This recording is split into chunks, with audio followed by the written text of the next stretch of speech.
आज तोहरा से कुछ कड़वा बात कही गई और ये खाली हमार भावना ना, ये पूरा भोजपुरिया श्रोता के सवाल समझ लो या फिर नाराजगी समझ लो।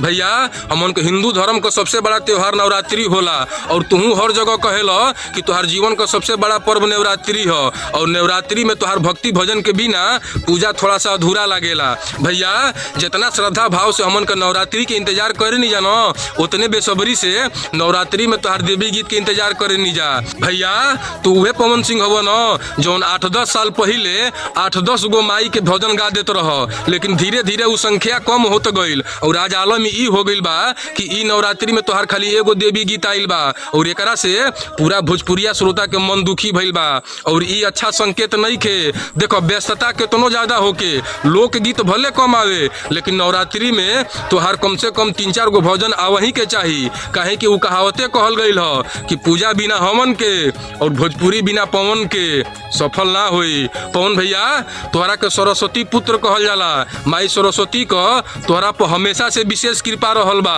और भक्ति भजन से पूरा भोजपुरिया समाज का माई और बहन का तोहरा पर प्यार और आशीर्वाद कुछ ज्यादा ही मिलेला और ई बात पर विचार करे का जरूरत बा। और सबसे बड़ी बात कि पवन भैया नवरात्रि में विदाई गीत का ट्रेंड तोहरे चलावल हो और आज तू ही बताओ कि तोहार नया विदाई गीत अइले क साल हो गईल। हर साल नवरात्र में तोहार पुराना गाना ट्रेंड करे लगेला और हर पंडाल में तोहार पुराना गाना बजे लगेला।